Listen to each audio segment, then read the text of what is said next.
আজকে বন্ধের দিনে বাসার কারোই রান্নাবান্না করতে ইচ্ছে করছে না। তো আমাকে বলা হলো কিছু একটা রান্না করে খাওয়াতে। তো আমি খুব একটা আসলে রান্না করতে জানি না। তো কি করব ভাবতেই চিন্তা করেছি চিকেন খিচুড়ি রান্না করব। তো নিজের মতো করে চিকেন খিচুড়ি রান্না করেছি। তো রান্না করে দেখলাম নিজের মতো করে, খারাপ হয়নি মোটামুটি। খেয়ে খুবই ভালো লেগেছে সবার। তো সেই রেসিপিটা আপনাদের সাথে আজকে শেয়ার করতে যাচ্ছি। যে কোনো পরিস্থিতিতে যে কোনো সময় পুরুষরাও বাসার মধ্যে এই রেসিপিটা ফলো করতে পারেন। আমি এখানে 3 পর বেশি 1 কেজির কম কালেজিরার চাল নিয়েছি, সুগন্ধি চাল। তারপর নিয়েছি অল্প মশারির ডাল। ভাতের সাথে মশারির ডাল সংমিশ্রণে দেখতে বা খেতে খুব ভালো লাগবে। প্রথমে চালগুলোকে ভালোভাবে ধুয়ে নিয়েছি, এরপর ডালগুলোকেও ভালোভাবে ধুয়ে নিয়েছি। আপনারা চাইলে চালগুলোকে 4-5 মিনিট পানিতে ভিজিয়ে রাখতে পারেন, সম্পূর্ণ অপশনাল। তো আমি একটু নরম হওয়ার জন্য ভিজিয়ে রেখেছি। এরপর আমি কয়েকটি তেজপাতা, কয়েক টুকরো দারুচিনি, কয়েকটা এলাচ এবং কয়েকটি লবঙ্গ নিয়েছি। আর এদিকে আমি আধা কেজির মতো আস্ত মুরগির মাংস নিয়েছি। এবার চালগুলো থেকে পানি সরিয়ে আমি পানি ঝরার জন্য একপাশে রেখে দিয়েছি। আর এদিকে রান্না করার জন্য নিয়েছি 3 থেকে 4 টেবিল চামচ পেঁয়াজ কুচি, 2 টেবিল চামচ রসুন কুচি এবং সাথে নিয়েছি আদার কুচি 1 টেবিল চামচ, আর কিছু কাঁচা লঙ্কা নিয়েছি যেগুলো পরে ইউজ করব। এখানে আমি একটি ননস্টিক প্যান নিয়েছি বড়। তো আপনারা এটা যে কোনো পাত্রের মধ্যে করতে পারেন আপনাদের সুবিধা মতো। এরপর আমি পাত্রটিতে সরিষার তেল দিয়েছি। তো যেহেতু আমরা সরিষার তেল খাই, আমি সরিষার তেল ব্যবহার করি। তো এরপর সরিষার তেলের মধ্যে সমস্ত শুকনো তেজপাতা, এলাচ, লবঙ্গ, দারুচিনিগুলো দিয়েছি এবং দেওয়ার পরে নাড়াচাড়া করছি। একটু হালকা লালচে ভাব আসার পরে এর মধ্যে আমি পেঁয়াজ কুচিগুলো দিয়ে দিব। এরপর পেঁয়াজ কুচি দেওয়ার পরে একটু নেড়েচেড়ে দিতে পারেন। আপনারা চাইলে সবগুলো একসাথে দিয়ে নেড়েচেড়ে দিতে পারেন, তবে আমি এখানে আলাদা আলাদাভাবে একটু নাড়াচাড়া করছি। এরপর দিচ্ছি রসুন কুচি। রসুন কুচি দেওয়ার পরেও একটু নেড়েচেড়ে দিচ্ছি। এরপর দিয়ে দিব আদা। আদা দেওয়ার পরে ভালোভাবে নেড়েচেড়ে দিচ্ছি।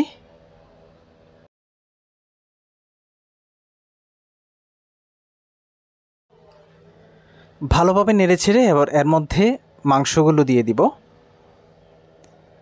মাংসগুলো দেওয়া হয়ে গেলে খুব ভালোভাবে কাঠি দিয়ে নাড়াচাড়া করে দিতে হবে। নাড়াচাড়া করার পরে 3 থেকে 4 মিনিটের মতো আপনি ঢাকনা দিয়ে একটু ঢেকে দিতে পারেন। মাংসগুলো পেঁয়াজ কুচি, রসুন কুচির সাথে ভালোভাবে সংমিশ্রণ হয়ে গেলে এরপর 4-5 মিনিটের জন্য ঢাকনা দিয়ে রাখবেন। ঢাকনা নেওয়ার পরে একটা সাদা ভাপ আসবে মাংসের মধ্যে। এরপর আপনি হলুদ অ্যাড করতে পারেন। আমি এখানে 1 টেবিল চামচেরও কম হলুদ গুঁড়ো নিয়েছি। হলুদ গুঁড়ো ভালোভাবে মাংসের সাথে মিশিয়েছি।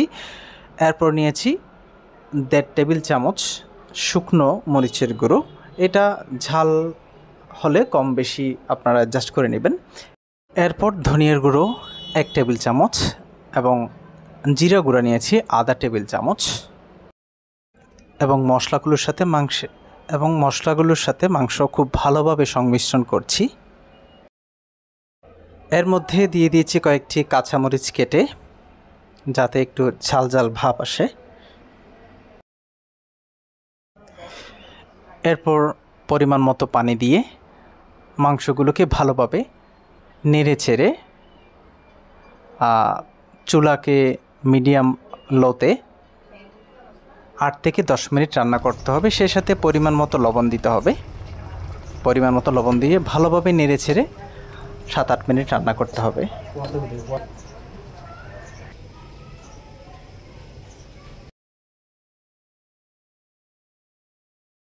এবার ধুয়ে রাখা চাল এবং ডালগুলোকে মাংসের মধ্যে অ্যাড করব। চাল এবং ডালগুলো মাংসের মধ্যে ভালোভাবে নেড়ে ছেড়ে মিশ্রণ করে পরিমাণ মতো পানি দিতে হবে, অর্থাৎ চাল এবং মাংসের চেয়ে তো বেশি পানি দিতে হবে। এটা অবশ্য চাল এবং মাংসের ডাবল পানি দিতে হবে, তবে আমি কিছুটা কম দিয়েছি, কেননা আমি 5-7 মিনিট চালগুলোকে ভিজিয়ে রেখেছিলাম। তো এবার ভালোভাবে নেড়েচেড়ে ঢাকনা দিয়ে 5 থেকে 6 মিনিট গ্যাসটাকে একটু হাই হিটে সিদ্ধ করতে হবে, রান্না করতে হবে। এরপর 5-6 মিনিট পরে আপনি এটাকে একদম মিডিয়াম হিটে রেখে আপনি 10 থেকে 12 মিনিট রান্না করবেন। দেখবেন খুব একটা সুন্দর রান্না হয়েছে এবং ফ্লেভার উঠছে। এবার এর মধ্যে আপনি কিছু কাঁচা লঙ্কা দিতে পারেন অতিরিক্ত স্বাদ বৃদ্ধি করার জন্য, এবং ঝরঝরে হওয়ার জন্য, ভালো স্মেল আসার জন্য আমি এখানে 1 টেবিল চামচ ঘি অ্যাড করেছি, খাঁটি ঘি।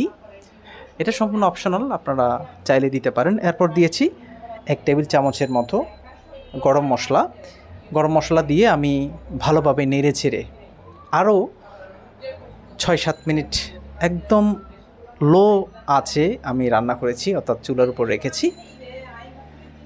তো আপনাদের সাথে শেয়ার করলাম চমৎকার একটু রেসিপি, আমার নিজের মতো করে তৈরি করেছি চিকেন খিচুড়ি। আপনারা চাইলে আপনার ফ্যামিলির মধ্যে নিজেই এই ছোটোখাটো রেসিপিটা আপনারা শেয়ার করতে পারেন, ছোটোখাটো রেসিপিটা আপনারা তৈরি করতে পারেন, যা আপনার পরিবারের লোকদেরকে আপনি চমক দিতে পারেন। তো গরম গরম পরিবেশন করুন সালাদ দিয়ে। আমি এখানে মুগ ডাল রান্না করেছি, মুগ ডাল দিয়ে আর কিছু সালাদ নিয়েছি। তো গরম গরম আসলে খুব ভালো লেগেছে। তো আমি আসলে যখন রান্না করছিলাম তখন বুঝতে পারিনি আসলে এত স্বাদ হবে। তবে রান্না করার পর আমার নিজের মতো করে একটা এক্সপেরিমেন্ট আমি অ্যাপ্লাই করেছি রান্নাতে। তো খাওয়ার পরে বুঝতে পারছি যে আসলে এটা খারাপ হয়নি। এই জন্য আপনাদের সাথে আসলে এই রেসিপিটা শেয়ার করছি। তো যদি ভিডিওটা ভালো লাগে অবশ্যই শেয়ার করবেন, লাইক কমেন্ট করবেন। ধন্যবাদ।